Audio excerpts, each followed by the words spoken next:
Pagpalang araw po kaibigan, minsan pa, ito po ang inyong kaibigan kay Jesus, Brother Manny Bautista. Alam niyo po, tayong mga tao ay nagkasala lahat sa Diyos. Tayo ay naging alipin ng kasalanan dahil po ang tao, likas pong matitigas ang ulo. Kahit na alam na po natin yung tama, minsan, dahil po sa katigasan ng ating dibdib, minsan, ipipilit pa rin po na tama yung mali. Tandaan nyo po yan, lahat tayo nagkasala. Ang sabi po sa banal na kasulatan. Panginoon Diyos, samahan mo po kami sa aming pag-aaral ng iyong ebanghelyo. Upang sa ganun po, Panginoon Diyos, ang lahat ng nakikinig, nanonood ng aking munting video, lahat kami pakikinabangan namin ng iyong salita. Sapagkat ang iyong salita ay buhay. Life giver. Sa ngalan ni Jesus. Amen and amen. Purihin ang Panginoon. Dito po ang meron po akong hawak na Biblia. Ang Biblia pong ito, diglot.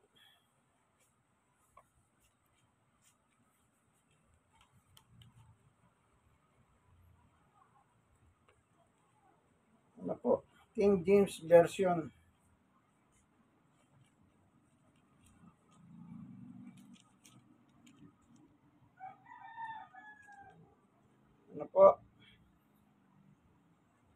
Diglot, King James Version.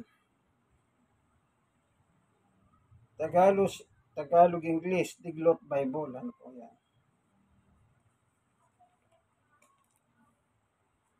Dito po sa kasulatan, meron po sinabi si Apostol Pablo.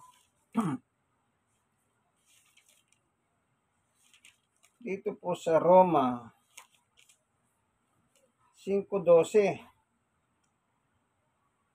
Kaya't kung paano nasa pamamagitan ng isang tao ay pumasok ang kasalanan sa sanlibutan at ang kamatayan sa pamamagitan ng kasalanan, at sa ganito'y ang kamatayan ay naranasan ng lahat ng mga tao sapagkat ang lahat nagkasala. Sabi ni Pablo, lahat po tayo nagkasala. Wala po siyang inaksyon, maging ang sarili niya. Hindi niya sinabi sa panahon niya nangangaral siya, kayo makasalanan, ako hindi. Hindi po, lahat. Kaya sabi niya, lahat nagkasala po tayo. Ayun ang tanong. Bakit alam ni Pablo na lahat nagkasala ang tao? Kasi sabi niya, meron po siyang binanggit dito Ulitin ko Kaya, kung paano nasa pamamagitan ng isang tao, yun meron po siyang tinutukoy na isang tao.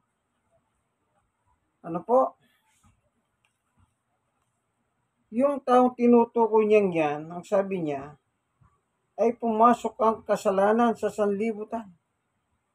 Sa pamamagitan ng isang tao, kanya pumasok ang kasalanan. Dito po sa sanlibutan. Meron siyang ginamit na salitang isang tao.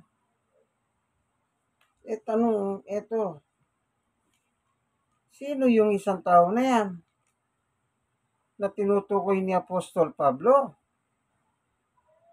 Kasi meron pong pinagmulan ng kasalanan, kumbaga sa pamamagitan ng isang tao. Tignan po natin ang paglikha ng Diyos sa tao. Yung sa Genesis. Tignan po natin sa Genesis 1:26-27. At sinabi ng Diyos, dalangin natin ang tao sa ating larawan, ayon sa ating wangis, at magkakaroon sila ng kapangyarihan sa mga isda sa dagat, at sa mga ibon sa impapawid, at sa mga hayop, at sa buhong lupa, at bawat isa umuusad na nagsisiusad sa ibabaw ng lupa. 27. At nilalang ng Diyos ang tao ayon sa kanyang sariling larawan, ayon sa wangis ng Diyos. Siya'y nilalang. Nilalang niya sila na lalaki at babae. Sino po ang lumalang sa tao? Sabi ng Diyos, sabi po ng Genesis 1:2 o 1:26, at sinabi ng Diyos. Diyos po ang lumalang sa tao. Ang tao po perfect sa creation kasi taglay po natin ito. At sinabi ng Diyos, lalangin natin ang tao sa ating larawan. Ayun po, no? Ayon sa ating wangis. Kumbaga may kawangisan po tayo sa Diyos. Ano po yung Diyos? Perfect God. Naturalmente, yung ginawa niya, perfect din. Tingnan natin sa Genesis 1:31. At nakita ng Diyos ang lahat ng kanyang nilikha. At narito, napakabuti at nagkahapon at nagkaumaga ng ika-6 na araw. O yun, ano po nasabi niya? Minasdan ng Diyos ang kanyang mga nilikha. Napakabuti. No. Ibig sabihin, wala pong sa madalit salita, perfect, napakaganda, napakabuti ng nilikha ng Diyos. Walang masama. Ano po? Bakit sinabi ni Pablo, lahat ng tao nagkasala? Samantalang sa creation po pala, ay napakabuti nang minasdan ng Diyos ang kanyang nilikha. Ano po? Dito naman sa verse 3, ang sabi po,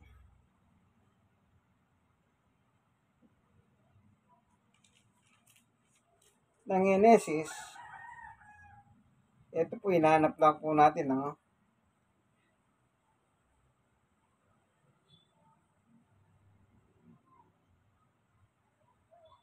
ito po.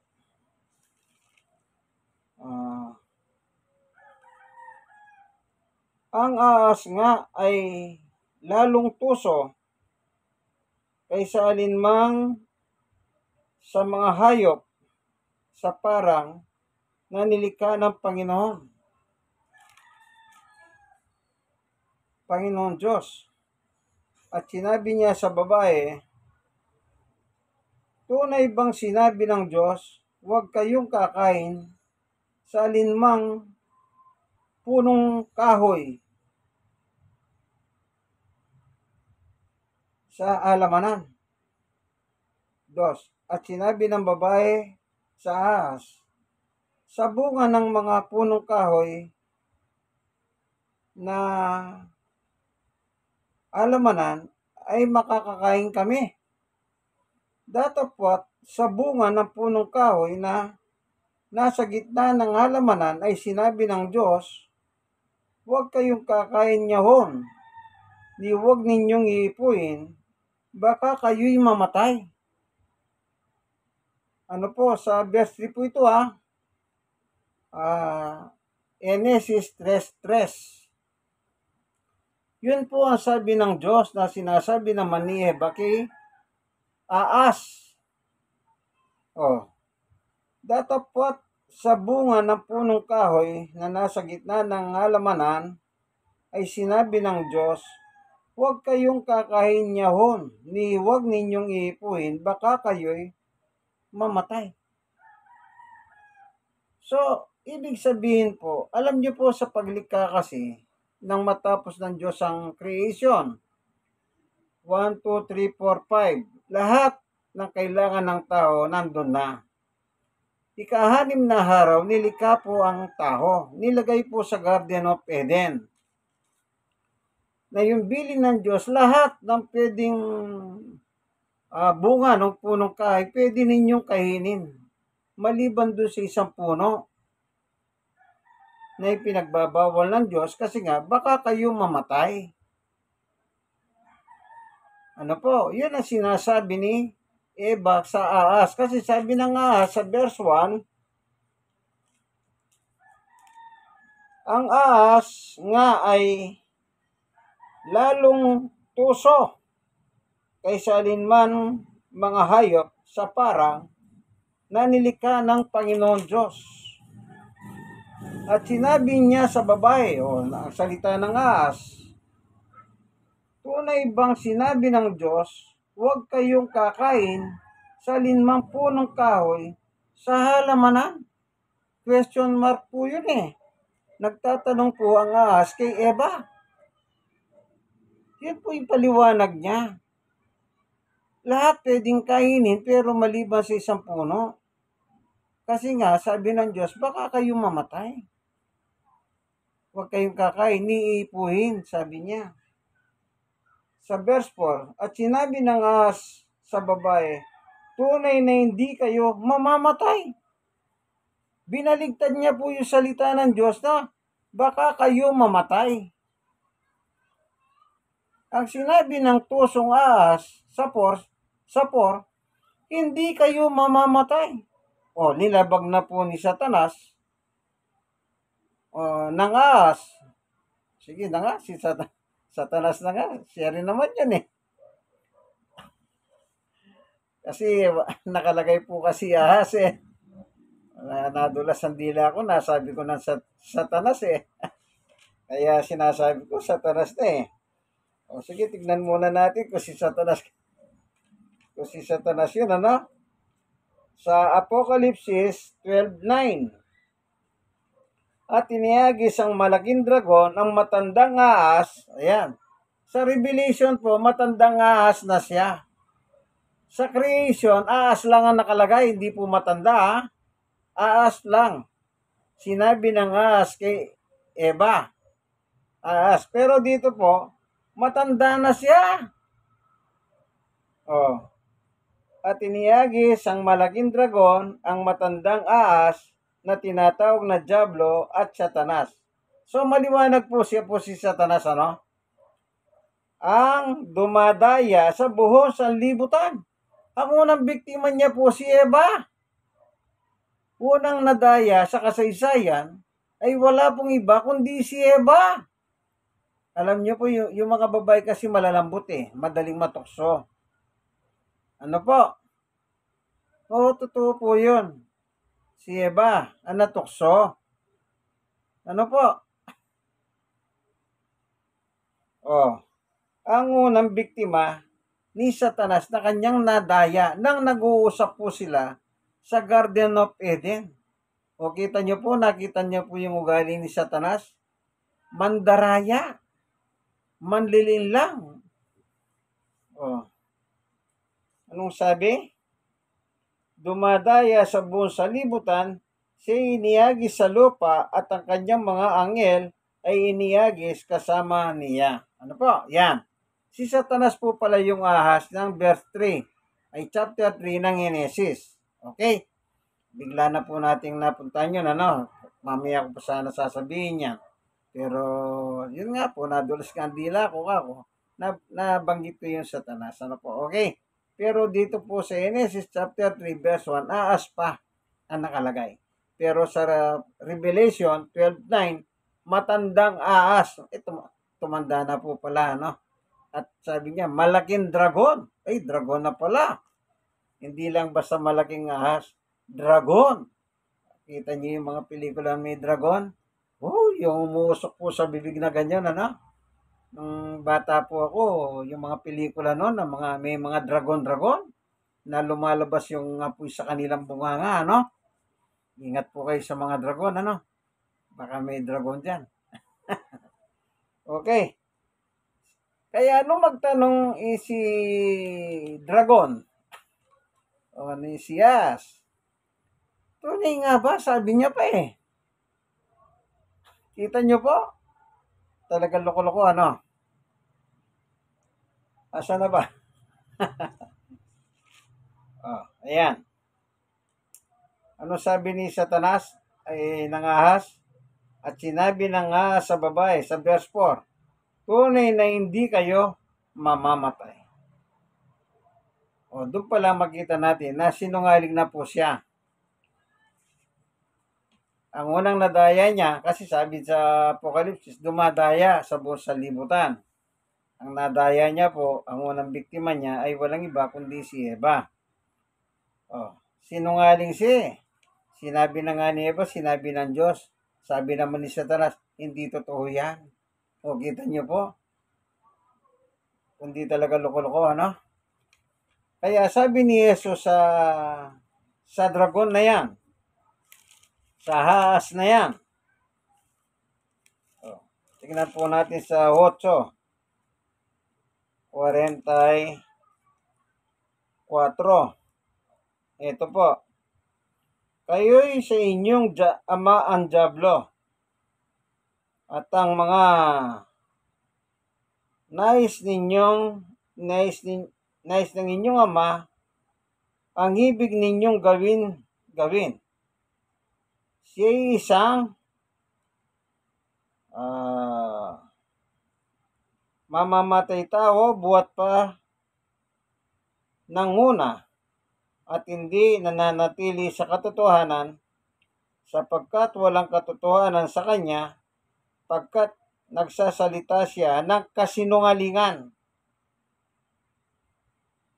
na ay nagsasalita siya ng ganang kanya, sapagkat siya ay isang sinungaling at ama nito. Sa 1:8:44, ano po si Satanas? Sinungaling, ama ng mga sinungaling. Kaya siguro naging ama na sinungaling, isipin niyo po, creation pa lang. Antimano, sinabi, hindi totoo yan, Eva. Ano po? Hindi kayo mamamatay. Kita niyo po, ang daling malinlang. So, ano pong nangyari? Yung sunod na eksena. 5. Sapagkat talastas na ng Diyos na sa araw na kayo'y kumain niyahon ay madidilat nga ang inyong mga mata at kayo'y magiging parang Diyos na nakakakilala ng mabuti at masama. Ito po yung dialogue ni Satanas. Ang sabi ni Satanas kay Eva, sapagkat talastas ng Diyos na sa araw na kayo'y kumain. Ano po? Yung bunga na punong kahoy sa gitna ng halamanan. Nyahong. O, ano sabi niya? Ay madidilat nga ang inyong mga mata at kayo'y magiging parang Diyos. Yun po ang nakatukso. Magiging parang Diyos kayo. Sabi ni Aas, Diablo, Dragon, kay Eva. 6. At nang makita ng babae ng bunga ng punong kahoy na mabuting kainin, nakatukso po yung bunga, nakakatukso. At nakakalugod sa mga mata. O, at kahoy na mananasa upang magpapantas sa tao, ay pumitas siya ng bunga niyahon at kumain, at binigyan din niya ang kanyang asawang kasama niya, at ito'y kumain. Sa verse 6, yun po, kumain. Nakita niya po, nakakatuksong kainin. Kasi isipin niyo po, lahat ng bunga ng punong kahoy sa gitna, nakakain. Pero yung nakita niya yung isang puno, yung gitna, yung ayaw paggalaw ng Diyos, siguro po, natakam si Eva. Parang siguro sa tingin niya, iba ito eh. Iba ito eh. Hindi po ba meron tayong ganyan na mga salita kumisa? Nakatikim na tayo ng ganitong klaseng pagkain. Pero nung dumating yung ganyan klaseng pagkain din, ay ba, ibang lasa nito ah. Mukhang mas masarap ito kaysa doon sa kinain kong una. Pero pare-pareho lang po ang ano yan, pangalan ng pagkain na yan. Pero kung mo iba yung nagluto, doon sa isa, mas magaling siguro. Kaya ay, mas masarap ang luto nito kaysa doon sa iba. Ganyan po, nakita ni Eva yung bunga. Oh, mukhang mabagal po eh, no? Di bali po, sure ball lang. O gumamit tayo ng magnifying glass. 6. Genesis 4. Ay 3:6 po. 3:6 ng Genesis. At nang makita ng babae na ang bunga ng punong kahoy ay mabuting kanin at nakalulugod sa mga mata, at kahoy na mananasa upang magpantas sa tao. Kasi sabi niya, magiging para kayong Diyos. Siguro talaga nung makita ni Eva yung bungang yon, talaga siguro yung utak niya, naglaro ng naglaro. Nilaro ni Satanas. Ano po? Pumitas siya ng bunga niyahon, kinain, at binigyan niya ang kanyang asawang kasama niya, at ito'y kumain. O yun. Pareho na silang kumain. Ano po? 7. At nadilat kapwa ang kanilang mga mata, at kanilang nakilalang sila'y mga hubad, at sila'y tumahi ng mga dahon ng puno ng igos, at kanilang ginawang panapi. Parang ano po, parang tuwalya. Kumbaga sa ngayon, tuwalya para hindi ka makita. Ano po, pagkaligo mo. Yan. So, namulat nga po yung kanilang kamalayan na sila po pala ay ubad. Ano po? Alam nyo, sabi ni Pablo, lahat nagkasala at nakaranas ng kamatayan. Kaya po nagkasala si Eva at Adan dahil po linabag nila yung utos ng Diyos. Alam nilang dalawa ng kanyang asawa yung utos ng Diyos. Sinabi nga ni Eva huwag namin kakainin, baka kami mamamatay. Kumbaga, pinahunahan na sila ng salita ng Diyos, huwag niyong kakainin. Ayun. So, nilabag po nila yon, kaya po sila nagkasala. Hindi po dahil kumain siya ng prutas. Sabi nila, mansanas daw. Wala naman po nakalagay, no? Siguro, ginamit lang yung mansanas. Ano po? Yung kwento na yon. Kaya nagkasala po dahil nilabag yung utos ng Diyos. Kaya lahat ng taong lumalabag sa utos ng Diyos ay nagkakasala. Parang pamilya, yung tatay mo, kung yung sa loob ng pamamahay mo, may batas na pinasusunod ang tatay mo o nanay mo. Pero kapag nilabag mo yan, tiyak magagalit yung magulang mo.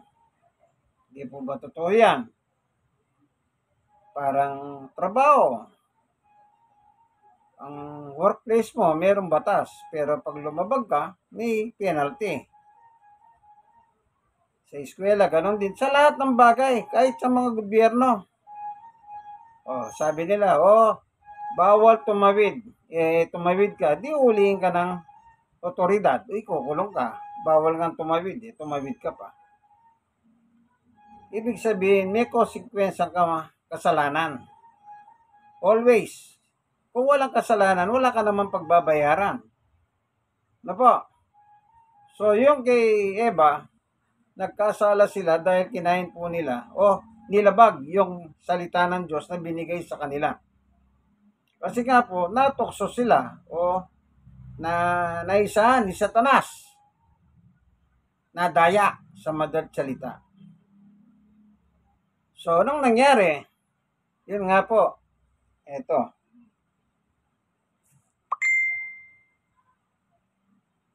Meron po dito nakalagay.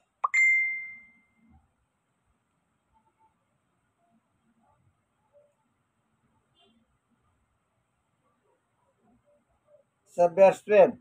At sinabi ng lalaki, ang babaeng ibinigay mong aking kasamahin ay siyang nagbigay sa akin ng bungang ng punong kahoy at aking kinain. Sa 12 po yun, sa 13, at sinabi ng Panginoon Diyos sa babae, ano ito ang iyong ginawa? At sinabi ng babae, dinaya ako ng ahas at ako'y kumain. Yun. Nagtapat yung babae, dinaya ako ng ahas. Nagtapat na wala naman masasabi si Eva kung hindi yun ang totoo. Nadaya talaga siya. Siya po ang unang biktima ng pandaraya ni Satanas sa mga tao, si Eva. So, sa madalit salita, talagang nahulog po si Eva sa pandaraya ni Satanas. Kaya doon sa Revelation chapter 12, ano po sabi ron? Inihagi sa matandang ahas o dragon na dumadaya sa buong sanlibutan. So, nadaya po siya. Ngayon, bakit sinabi ni Pablo, lahat tayo nagkasala? Sila lang pala yung nahulog sa kasalanan Mag-isip kang banayad, kaibigan. Mag-isip ka ng banayad. Bakit kaya? Bakit sinabi ni Pablo, lahat ng tao nagkasala? Samantalang sa kasaysayan, si Eva at Adan lang palang involved. At si Satanas. Bali, apat lang sila. Diyos, Satanas, Eva at Adan. Di po ba? Punta po tayo sa verse 5.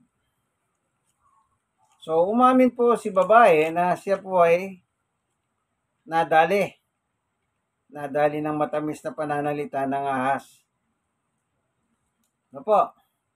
Sa verse 5, ganito po, para lalo nating makita, bakit sabi ni Pablo, balikan nga natin yung sinabi ni Pablo, sa Roma 5. Kasi merong isang tao, kanya-kanina no?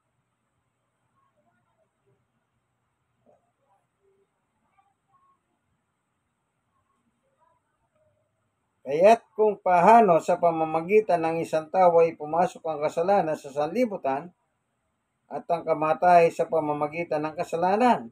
At sa ganito ay ang kamatayan ay naranasan ng lahat ng mga tao sapagkat ang lahat ay nagkasala.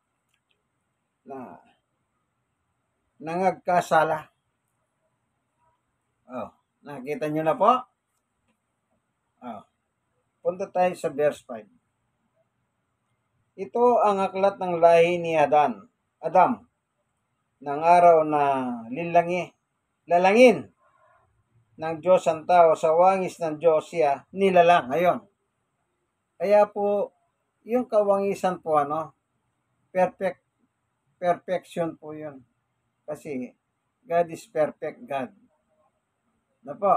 Wala po tayong kasalanan nang tayo po ay nilikha. Nagkasala lang po tayo. Doon po sa kasaysayan ni Eva at ang ahas. sa verse 5 and 1. Ito ang aklat ng lahi ni Adam. Nang araw na lalangin ng Diyos ang tao sa wangis ng Diyos, siya nilalang. To, lalaki at babae silang nilalang. At sila'y binasbasan at tinawag na Adam ang kanilang pangalan ng araw na sila'y lalangin.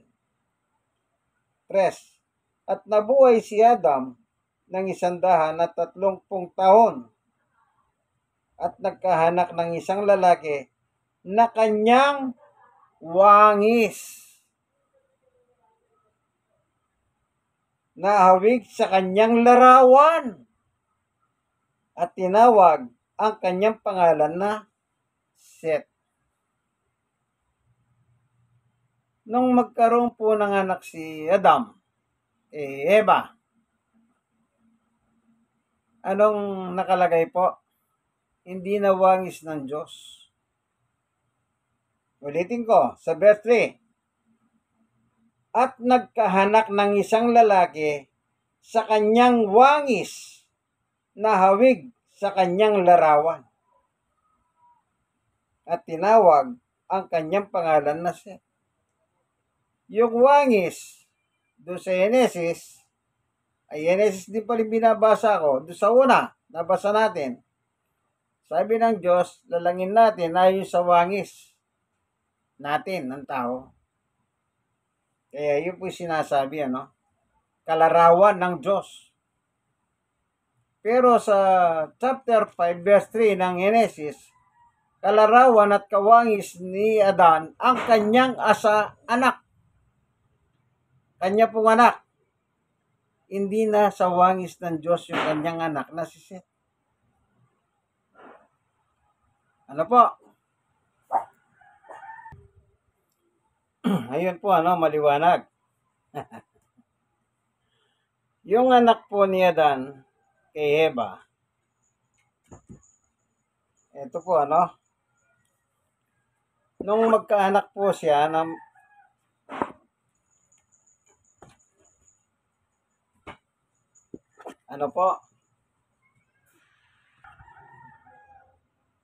ang sabi po ay nagkaanak ng isang lalaking kanyang wangis na hawig sa kanyang larawan. Kawangis na po niya, kalarawan niya, kanyang anak. Bakit po ganon? Kasi po, nahulog na sila sa kasalanan. Nawala na po yung perfection ng ginawa ng Diyos sa tao. Sa lahat ng nilikha ng Diyos, ayun po, ang pinaka-perfect, sabi nga ng mga scholar, ang tao. Kasi po ang tao nakakapag-isip, kagaya ng Diyos. Hindi kagaya ng nilikha ng mga halaman, hayop. Wala pong gano'n, Kaya, ang ginawa ng Diyos kay Eva at Adan, pinalayas sa Garden of Eden nang sila po ay nagkasala. Sa chapter 3 verse 22 ng Genesis, at sinabi ng Panginoon Diyos, narito ang tao ay naging parang isa sa atin na nakakakilala ng mabuti at masama, at baka ngayon iunat ang kanyang kamay at pumitas naman ng bunga ng punong kahoy ng buhay at kumain at mabuhay magpakailanman. 23. Kaya't pinalayas siya ng Panginoon Diyos sa halamanan ng Eden upang kanyang bukirin ang lupahing pinagmulan sa kanya. Titinaboy ang lalaki at inilagay sa silanganan ng alamanan ng Eden ang mga kerubin, ang isang magniningas na tabak na umiikot upang ingatan ang dahang patungo sa kahoy ng buhay. Yun, pinalayas na po. Kaya si Adan po, ayon sa kasaysayan, siya po yung unang magsasaka, nagsaka na siya. Kaya't pinalaya siya ng Panginoon Diyos sa kalamanan ng Eden upang kanyang bukirin ang lupaing pinagmulan sa kanya. Nagbukid po siya. Kaya unang farmer, ika nga.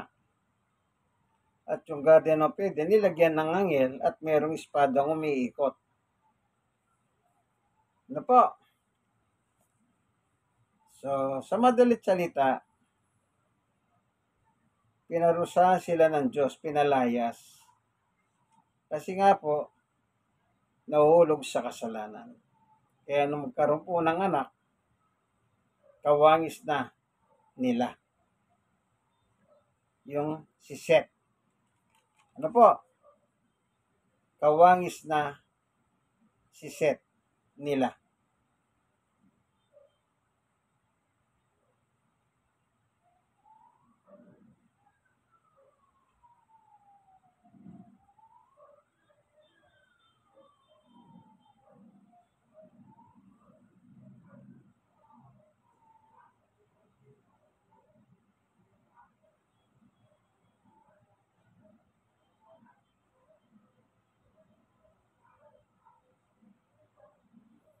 Yun po ano. Kaya sinabi ni Pablo, lahat nagkasala. Yun na po yun. Para madali nyo pong makuha. Ano po? Kaya sabi niya, lahat ng tao nagkasala. Oh. Naintindihan nyo na po ba kahit paano? Nilikha ang tao hayo sa wangis ng Diyos. Perfecto ang tao. Nang magkasala ang tao, nahulog sa pandaraya ng dyablo, nagkasala ang tao sa pamamagitan ng isang tao. Oh, sino po yun? Si Adan. Kasi po si Adan ang kausap ng Diyos, hindi naman po si Eva eh. Si Adan ang kausap ng Diyos. Ano po? Kaya yung sinasabi ni Pablo sa pamamagitan ng isang tao, si Adan po yun. So, sa madalit salita, kaya po lahat tayo nagkasala, yun po pala yung kasaysayan ng kasalanan. Pumasok ang kamatayan sa pamamagitan ng kasalanan. Kasi sabi ng Diyos kay Adan na sinabi kay Eva, na sinabi naman ni Eva kay Ahas, baka kami mamatay. Kaya ang tao po, kaya nagkasala, nilabag po ang utos ng Diyos.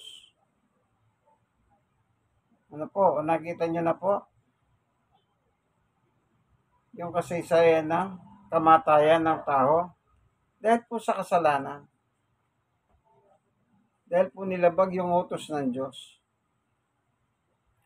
Pero ang biyaya naman ng Panginoon Diyos, pagdating po ngayon sa panahon natin, nasa ilalim na po tayo ng biyaya. Kapag tinanggap mo si Jesus sa iyong buhay, nang bukas sa puso mo, ano po, patatawarin ka naman ng Diyos eh. Patatawarin ka ng Diyos. Ano? Ganyan po kabait ang Diyos. Mahal tayo kasi nga po, napakaganda ng pagkalika sa atin. Kanya nga lang, nasira dahil sa pagkikialam ng Aas o Satanas sa buhay nila noon. Ano po? Kaya yung Aas, pinarusahan. Sabi ng Diyos, gumapang ka. Kaya siguro po, nung araw, hindi po gumagapang ang Aas, pero naparusahan siya, gumapang ka sa yung tiyan mo, iigapang mo sa alabok, sabi niya. Meron pa nga nagkwento. Ewan ko gaano katotoo. Sabi nila, lumilipad daw ang aas noon. Pero wala naman nakalagay na lumilipad ang aas eh. Ano po? Ewan ko, saan nila nakuha yung ganong aral na lumilipad yung aas. Kasi, yung parusahan nyo nga, sabi niya, gumapang ka, igapang mo ang tiyan mo sa lupa. E di, nung simula pala, hindi gumagapang ang aas. Kaya siguro nasabi nilang lumilipad. Wala naman po nakalagay na lumilipad, ano? Ngayon, sa panahon natin, nasa ilalim tayo ng biyaya o awa ng Diyos. Awa o biyaya. Ano po? Ayaw po ng Panginoon Diyos na mapahamak tayo. Kaya pinadala si Jesus upang siya po ang gumawa ng pantubos ng ating kasalanan. Ang kanya po sarili ang inu-offer po para tayo matubos. Ngayon, ano lang ang dapat natin gawin? Tanggapin si Jesus. Kaibigan, kung hindi pa ninyo tinatanggap ang Panginoong Yesus, tanggapin niyo po bilang Lord and Savior ng inyong buhay. Siya po pinadala ng Diyos dito sa mundo upang tayo po matubos. Ano po? Purihin ang Panginoon. Kaya doon po sa Gawa 4:12, ang sabi niya, ibinigay sa silong ng langit ang tagapagligtas. Tingnan po natin sabi po rito, 4:12. At sa kanino mang iba ay walang kaligtasan sapagkat walang ibang pangalan sa silong ng langit na ibinigay sa mga tao na sukat nating ikaligtas. Ano po, si Jesus po yun, yung pangalang Jesus. Sa verse 10, talastasin ninyong lahat ng buong bayan ng Israel na sa pangalan ni Jesucristo na taga Nazaret. Yun po sa pangalan ni Jesus na taga Nazaret. Yun po binigay ng Diyos sa tao upang tayo magtamo ng kaligtasan. Maliwanag po ba yon? Kaya kung hindi nyo pa po sinusuko ang buhay ninyo kay Jesus, ay suko nyo na po, tanggapin nyo po si Jesus. Kasi lahat tayo nagkasala. Siyempre, meron tayong kasalanan, meron tayong pagbabayaran. Pero pag tinanggap mo naman si Jesus at kinuko mo ang buhay mo kay Jesus, lahat po, buburahin ng Diyos yun. Wala ka nang babayaran, kaibigan. Kaya kung di mo pa tinatanggap, tanggapin mo na si Jesus. Ayan po, 4:12, in Christ alone. Wala pong iba, kundi kay Kristo lamang matatagpuan ng ating kaligtasan. Maliwanag po yan kaibigan Paano tayo nagkasala? Nakita nyo po yung talata ng Biblia na binasa natin sa Genesis, sa creation. Ano po? O, maliwanag po ba kaibigan? Kung maliwanag na, i-share nyo na lang. At kayo naman nasiran, i-share nyo po. Amen po ba? Siyempre naman, amen. Di po ba, God is good all the time. Minsan pa ito po ang inyong kaibigan kay Jesus, Brother Manny Bautista. Nasa programa po kayo, ang tunay na pagbubunyag. Ano po? Kasi po, marami rin nagbubunyag. Pero sabi ko, tunay. Salita ng Diyos sa Biblia. God bless us all. Bye-bye.